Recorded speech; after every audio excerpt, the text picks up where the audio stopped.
Last time on Heart Pickleball, we met 5.0 player Jack Monroe. This time we travel to Florida to discover how one community is working together to put Naples on the map as the pickleball capital of the world.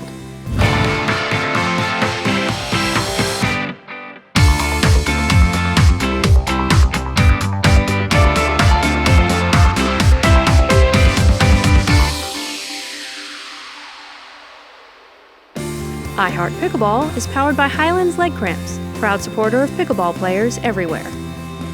I'm Chrissy Evon. And I'm Terri Graham, and we're the co-founders of the Minto U.S. Open Pickleball Championships. And we're right here in Naples, Florida. I think Naples is the pickleball capital of the world, one, because of this world-class event, but two, because there's thousands of pickleball players that are here. There's nothing like the energy you get when you come into this park and everything starts humming throughout the day. And we've worked in sporting goods a long time, and we've gone to a lot of different U.S. Opens for those sports. The enthusiasm here is like nothing else. 4 years ago, I was working for Wilson Sporting Goods, and I was running around the country doing product presentations at Dick's Sporting Goods, Sports Chalet, Sports Authority, and everybody was asking me, when are you going to do pickleball? And I'm like, pickleball? What the heck is pickleball? I was intrigued by the sport of pickleball from a playing standpoint and really from a business standpoint. So she started looking into pickleball and producing a product for it, and then she went to the Nationals in Arizona and had this brainstorm that pickleball could use a really big event. My mind's going crazy, and get on the laptop and I just type in U.S. Open Pickleball Championships to see if there was a trademark available on it, and it was. So that's when I called Chris and said, hey, I got this brainstorm idea. What do you think if we do the U.S. Open Pickleball Championships? So over the course of the next couple weeks, we talked about it and we thought, yeah, maybe this could be something good. And we started thinking, where are we going to do this event? My first thought was someplace out west. And then the more we talked about it, we thought the Villages may be a good place to do it. A lot of pickleball at the Villages. So we went down and we did a presentation, did a whole business plan of why we should do it there, and it just didn't work out. So then we came down here and we had a meeting with Collier County a couple of days later, and we were down in Marco Island, and some people down there said, if you want to know pickleball, go up to Naples. So we walked in here and I turned to Chris and I said, this could work. And then we met Jim Ludwig.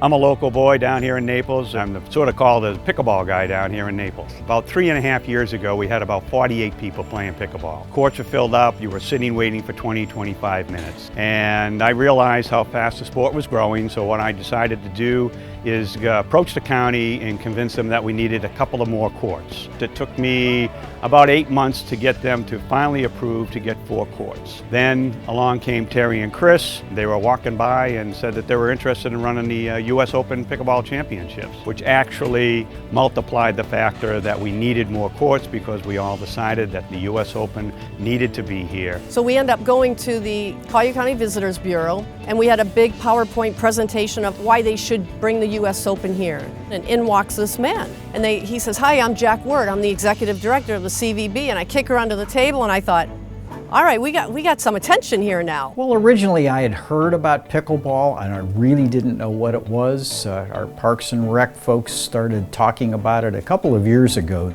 So he sits down and he says, I'm not staying, and he stayed the whole meeting and he listened to the whole presentation. And we knew then that we had something, and he asked a lot of really good questions, a lot of really good business questions that related back to tourism, how this was going to affect his tourism.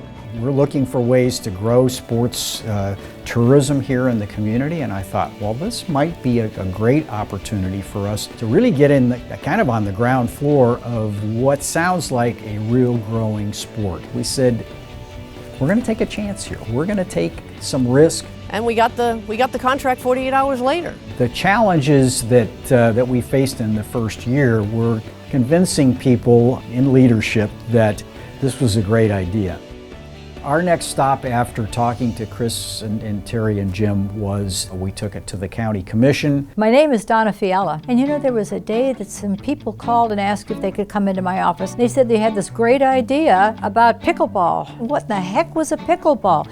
They said, why don't you come down and watch? So I went down to the park, and there were about 100 people playing down there. So I thought it was fascinating, and they were talking about having some tournaments here, and I said, fine, we're going to assist you in any way way we can. And then they said, what we need is a sponsor. And Terri goes up to Donna, and we're standing and talking. She goes, do you have any contacts with a sponsor that does housing developments? She goes, yeah, I know the VP of Minto. So she gets out her phone, she calls Bill Bullock at Minto, and she says he's interested, he wants to meet with you guys in the morning. And we go home and we put a PowerPoint together, and we get back here at the park at like 10 in the morning, and Bill comes over, we do our presentation, and really within about a couple hours, he was on board.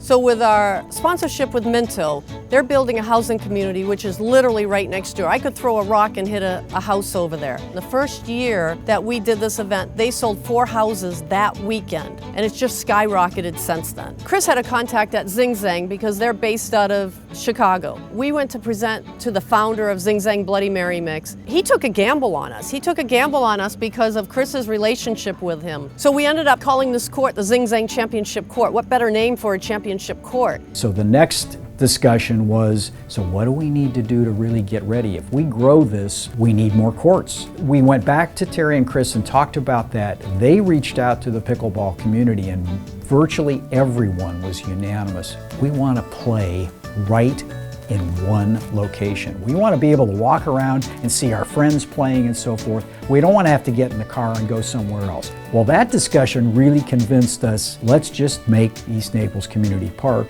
the best for pickleball.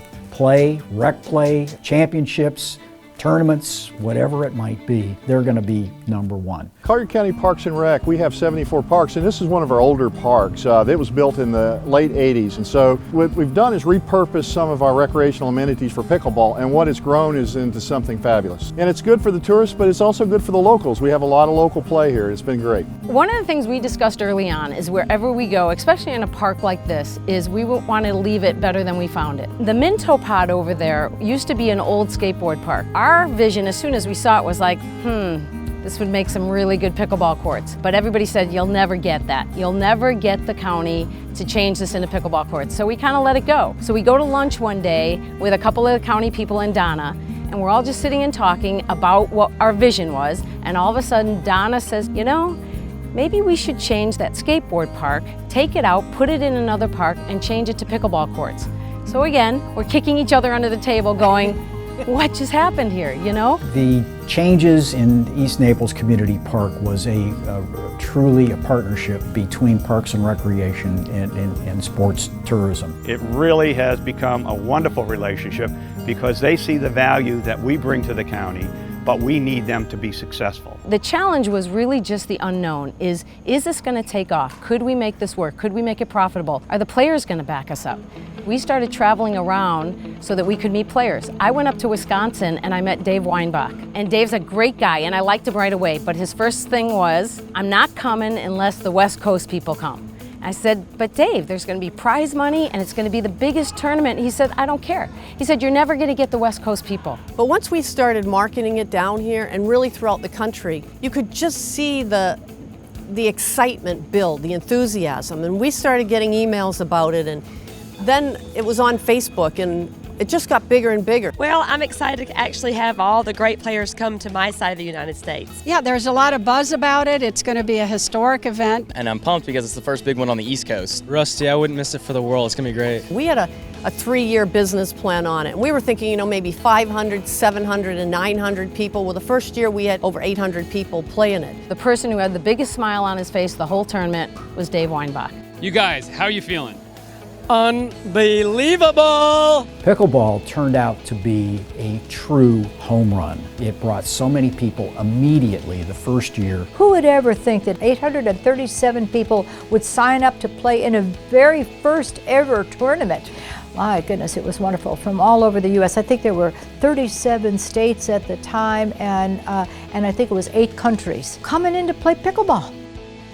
Right after the first year, Terri and Chris came back and said, here's our vision for year 2. The county came to us and projected that we build a shade structure. And then Jim ended up with his vision, working very, very closely with the county to put this up. We talked to our tourist development people and said, we have the shade structure, we have a picture of it, rather expensive though. And they said, it brought us so much business this year, we'll pay for it. But it ended up being a little bit over budget. So we ended up going to our sponsor Minto and asked them, hey, we would like to do a little bit. Will you do a little bit so we can get this beautiful shade structure? And Minto said, in a heartbeat, we'll jump on board with you. So they ended up, with our help, building this shade structure and naming it the Minto US Open Pickleball Championships Arena.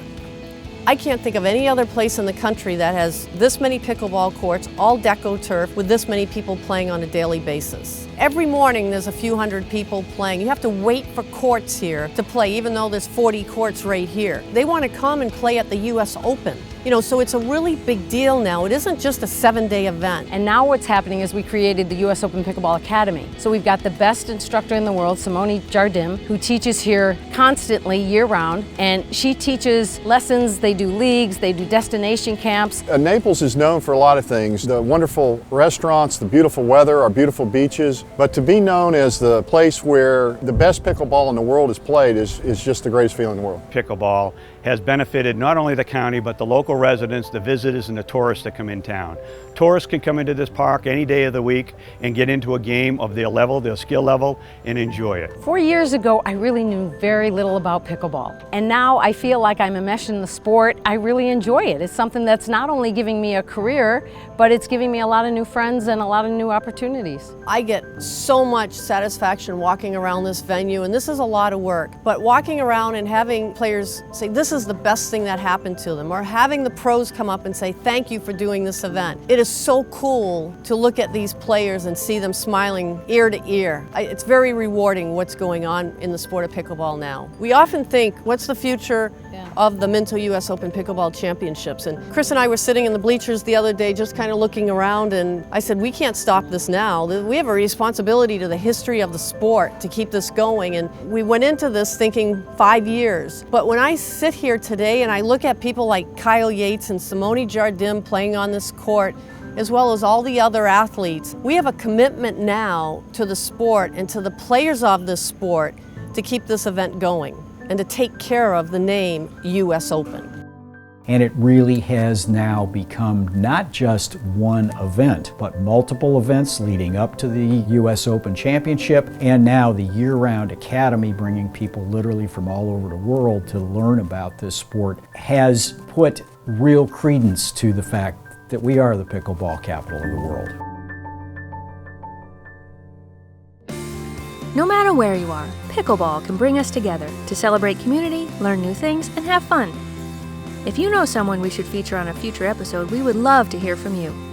All you have to do is send us an email and tell us your idea. This episode of I Heart Pickleball has been brought to you by Highlands Leg Cramps, America's #1 over-the-counter leg cramp medicine. For more information, go to highlands.com.